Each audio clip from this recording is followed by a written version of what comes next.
അപ്പൊ മുൻ മേയറിന്റെ അവസ്ഥ വളരെ പരിതാപകരമാണ്. എന്താണ് പറയേണ്ടതെന്നും പറയുന്നതെന്നും എന്തൊക്കെയോ കോമഡികളിൽ നിന്ന് പറയുകയാണ്. ഇപ്പോഴും കോൺഫിഡൻസ് ലെവൽ എന്നൊക്കെ പറയുന്ന കണക്ക് അത് കൈവിടാതെ ഇങ്ങനെ പറയുകയാണ്. ഞാൻ നിങ്ങൾ തിരിച്ചു വരും, തിരിച്ചടക്കും എന്നൊക്കെ ഉള്ള ഇത് പറയുകയാണ്. എന്തായാലും പുള്ളിക്കാരിക്ക് തന്നെ ചിരി വരുന്നുണ്ട്. പറയുന്ന വാക്കുകൾ കോമഡിയാണെന്നറിയാം, എന്നിട്ടും പറയാണ്.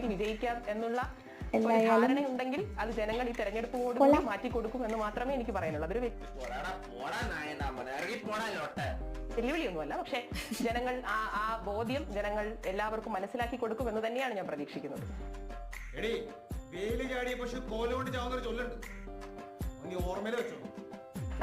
ഭാവിയിൽ എന്താകും എന്നുള്ള ചിന്തയിലല്ല നമ്മൾ ഇന്നത്തെ കാലത്തെ രാഷ്ട്രീയ പ്രവർത്തനം നടത്തുന്നത്. ഞങ്ങൾ അങ്ങനെയാണ് ശീലിച്ചിട്ടുള്ളത്.